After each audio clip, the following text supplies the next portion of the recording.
I'm Michele Hogan, and I'm the Executive Director of the American Association of Immunologists, and I'm delighted to be here today doing the story booth with my good friend, Augusto Ochoa.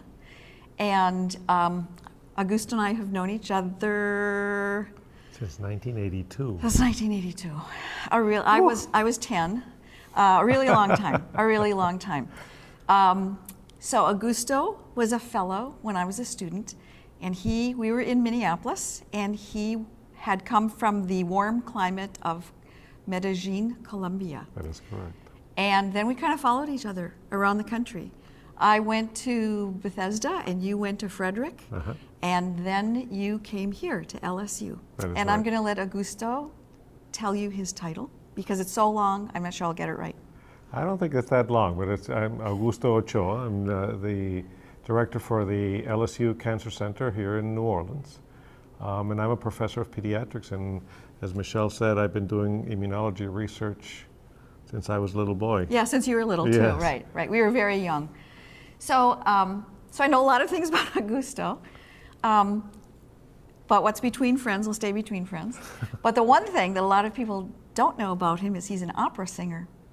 So we would have these great parties in the dead of winter in Minneapolis, and he would come over with his guitar, and he'd sing and play, and those are really wonderful, wonderful memories. So they will stay as memories. And they will stay as memories, right? And there's things about Augusto that are incredibly special. One of them is not only is he a very talented and brilliant scientist and administrator and musician and sort of Renaissance man, but he has, sort of a great American story in a way, that you came from Central America and you came to this country and made it your own. It's been, I think it's the classical story of the American dream come true. Absolutely. It was a great opportunity to come in the early 1980s without having a Ph.D., because there were no Ph.D. degrees in my country right, at that time. because you're an MD, right. I had finished my MD, but I had done immunology, transplantation immunology research, by the way, as a medical student. I was a TA in the immunology group, and we set up the first transplant laboratory back then with Luis Garcia, that you know. Right. Wonderful and person.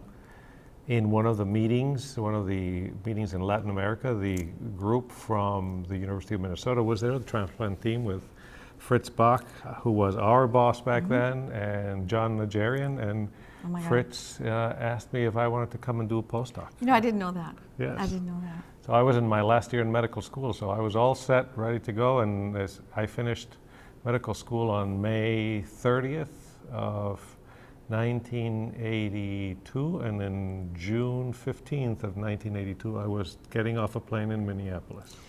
And of course, Minneapolis at the time was sort of the center of transplantation. And John Najarian pioneered kidney transplant, especially in children. So these were really titans. You were really among titans. And Luis came, and Camila Monroe came. That is correct. So we had this invasion of Colombians into Minneapolis. And I remember getting off. Our laboratory back home in Colombia was Luis Garcia, a couple of technicians, and me. And I get off the plane and go on Monday to visit my new laboratory. And it was this humongous laboratory, a whole floor. Yeah. I think there were 70 people in that floor that were doing immunology research. And I got introduced to a whirlwind of individuals, among them some of our very good friends who were very successful investigators afterwards, and started work. It was a great time. I think it was a fantastic place to learn. I think we had great mentors. Yeah. Challenging mentors. Challenging mentors, to say the least. Yeah. And afterwards, interestingly, as I was getting actually ready to go back to Colombia, because I thought I had already completed my time, got a call from the National Cancer Institute to come and set up the program for tumor immunology there that we had set up in Frederick. Yes. In Frederick. Set it up in Frederick. So I moved to Frederick, and that was a great experience. Yeah. That was a fantastic and you were very successful experience. with your work. Yes, we were very successful. Working at the NIH was indeed a dream come true for, especially for somebody that had come from South America. So leading my own group was a fantastic thing, and we went all the way from doing very basic research in mice and in the cells in the laboratory all the way to doing clinical trials. It was a fantastic time. But after 10 years at Frederick, I realized that I wanted to go back and do some clinical medicine. And I started looking for a place to, I had to go and redo my training as a foreign medical graduate. And although I wanted to stay in the Washington, D.C. area, I had a friend call me from New Orleans and said, we're setting up a new cancer center here. Would you like to come and help us set up the cancer center? And we'll set up the program for you. So they brought my whole team from the NCI. And we set up a shop in New Orleans, what I thought was going to be for about 3 years, and it's been 16 years now. So serendipity, the things that happened brought and where you ended up doing that. That is correct. So Augusto had really an interesting experience while he was here in New Orleans. And we were chatting out in the hall. He lived through Katrina, which is one of the great disasters in our lifetime that impacted the United States and certainly the South and certainly New Orleans. So his experience, you know, you think about failure in the lab, you think about losing funding, you think about maybe even terrorism from animal rights, but you don't think about cataclysmic natural disaster and how you deal with it. And I don't know anyone that has your story of how you dealt with it. So maybe you could tell that story. It's a long story, and it's very interesting because I agree with you. It is a cataclysmic event, and I think you can, for those of us who lived through something like that, and I'm sure for the survivors of other things like 9/11, for example, you divide your life in before and after. Yeah, absolutely. Katrina was one of those events. I had been in New Orleans already for 8 years before that happened, and every time we had, in the summers, we always had warnings, there's a hurricane coming or something like that, and we'd probably leave New Orleans for a day or 2 days at most, and then we'd all come back. So I remember that Friday they said, well, there's a hurricane that might be coming this way, and everybody said, fine, we're just going to go out to Lafayette or to Baton Rouge. Everybody left with in their shorts and their flip-flops, ready to come back, and all of a sudden Katrina hits. Yeah. And my family and I went to Houston, and we dragged along a professor that I had just hired from the Mayo Clinic with his wife that had arrived 2 days before with all her things. Dr. Esteban Celis, who's also a member of AAI. Oh, of course, absolutely, of course. And my parents who were visiting, and our dogs and everything. We ended up in my in-laws' house in Houston after Katrina hit, and we started thinking, now what do we do? So we spread people around. My parents went back to South America. And all your worldly belongings are here. All the worldly belongings are here, so we had to go to the mall to buy our clothes again and everything. And one of the most interesting things happened. I was sitting in the kitchen having breakfast, and I get a call from somebody at the NIH, and they say, Dr. Ochoa, we're going to fund your COBRA grant. Could you get us your just-in-time documents and have somebody fax them to us right now, because we're going to send your notice of award? And I said, well, no, I'm in Houston. They said, that's not a problem. You can call your office and have them fax us I said, no, did you hear about Katrina? Yeah, but you can still send us your paperwork, can't you? So that was a long story. We finally got the funding. And the truth of the matter is we started coming about 5 days after Katrina hit. I called our dean and I said, we need to pull out the frozen samples from patients, the frozen cells, the reagents that we have in the freezers and in the liquid nitrogen tanks that are probably still okay. Can you arrange something? And he said, they're shooting in New Orleans, there are snipers in New Orleans, there are SWAT teams from around the country, the National Guard has taken over. I don't think we can do that. And I said, well, we're going to lose all our samples. We're not going to be able to restart our research again. So he said, why don't you show up at the Central Police Station in Baton Rouge tomorrow, I'll arrange something. And later that evening, I got a call and said, you have to be there at 4 o'clock in the morning. Yeah. So we showed up at 4 o'clock in the morning, another professor, 2 other faculty members and myself. They put us on these National Guard's trucks, and they had a police escort, and they escorted us into New Orleans. And indeed, there were helicopters around town. They stopped us right by the convention center where they had a central command and had us identify ourselves and get some permits.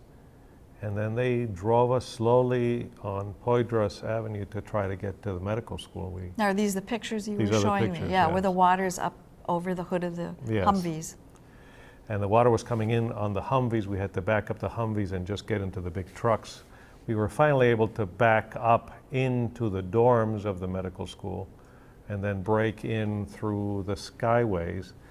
And when we got in with, there were like 5 or 6 soldiers that were coming in with us. They were all armed because, there were this threat of snipers and things of that sort. And they finally came in. There was nobody, of course, in there.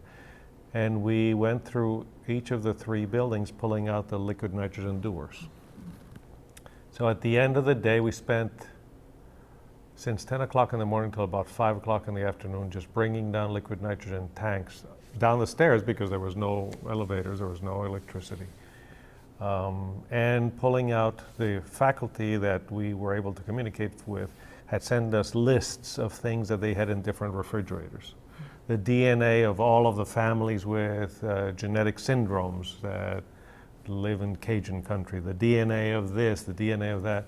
So we went through those refrigerators and pulled out boxes and boxes and freezers and freezers. And we filled out those 2 trucks. And we left that, the temperature inside the building was 105 degrees. Gosh. So we ended up exhausted at the end of the day. We drove down Claiborne Avenue, and there were 2 little motels on the corner of Claiborne Avenue and Tulane Avenue. And the soldier that was driving the first truck where I was on called me up and said, Doc, there's somebody up on that building. And there was indeed somebody waving a sheet or something like that. And we drove the truck, put it on the sidewalk, and drove underneath the balcony. And this gentleman came down. He was a preacher who'd been stuck in there for 6 days. And so he got on the top of the cab, and he said, there's another man in the next motel. And I said, we can't get any closer. It's too deep in there. The guy says, no, he's got a boat. And I said, he's got a boat. Yep, he's got a boat. He calls the guy comes down. And all of a sudden you see the guy rowing what appeared to be a boat down Tulane Avenue. And yes, indeed, he was rowing in a plastic sandbox sitting on an ironing board and had tied 2 brooms down the middle and had wrapped plastic bags on the ends of the room, so that was his row. That was what he was rowing with. And he kayaked down the street and came up to the truck and got in. So that was the kind of characters that were living around this. We also saw some people who had come to help rescue the pets of the medical students from the dorms. And they were people from Cajun country who came with their own boats. Yeah. And they came to rescue those. So it was a very interesting time. It was also a very tragic time for many people. They had lost. Fortunately for my family and I, we did not have any major losses at home, but many of our colleagues did. You told the story of the community helping you because you ran out of liquid nitrogen. That was a very interesting time, yes. And I must say 2 things, frankly. The National Cancer Institute came in rapidly and gave us funding to help us regain some things, try to make sure that our investigators had reagents to work with, although they had spread throughout the country. Make sure that we were able to recover our clinical archives for our patients who, again, were spread throughout the country. make sure that we were able to maintain our clinical trials program, and our nurses and doctors were all over the place. But also it was interesting because we had to leave behind some big liquid nitrogen tanks that we were unable to move. They were just too heavy. We had some -70 freezers that were packed. There was one set of freezers that had 40,000 samples from gastric cancer from throughout the world. And Valuable resource. Valuable resources. We were unable to bring them, and so we thought, what can we put? And so we thought, let's put some dry ice. And so we went trying to find, where do we find dry ice? The place where we normally get it in the medical school was closed, of course. So we called the fishermen in Lafayette, and they said, sure, we got dry ice. That's where we put our shrimp and the stuff that we bring all the time. Well, how much do you want? And we said 200 pounds. They said, no problem. So they packed 200 pounds in styrofoam boxes for us, and here we came with our dry ice and put it back, and I've got pictures of them putting those. And it saved it. And it saved it. It saved those Yeah. samples, yes. Yeah. There was about 2 inches of liquid nitrogen left on those huge tanks, and we just put the dry ice and So saved it. the bubble gums saved you. Yeah. The bubble gums saved. And what- interestingly, we were fortunate because the main campus of LSU in Baton Rouge obviously was unaffected. There's a big research center called the Pennington Center that is used for metabolic studies. They had just finished a brand new spanking laboratory building. Oh. And so we brought our researchers there and set up there, and we came in our own cars, and I hope my institution never sees this, because we were not supposed to move any equipment, but we got in through the back door and emptied out the laboratories into our cars. The flow cytometer went in the back of my car, and we drove all the way up to Baton Rouge and set up our labs again. And so within a matter of 6 to 8 weeks, we were back up and running, even though everybody's life was in shambles, but we were back up and running. Well, I think that's an amazing story and amazing dedication. Takes a village, and you were clearly front and center, pulling it off. It was fun. Yeah, I don't know if fun's the word. Yeah, I don't think that fun is Yeah. the word. I think you're absolutely right. I think at that moment you don't think back of what happened, but it was trying times, and everybody did their best. I must say that especially the investigators who took the challenge of staying with us and rebuilding, and there were many young investigators who did that. I think their dedication paid off, because the majority of them eventually, over the following 3 to 4 years, were funded and became independent investigators. Some of them stayed and are still here. Some of them went on to do very well in other institutions, but I think it paid off in the end. Well, that's a legacy. It It's was a legacy. It was interesting. Thank you.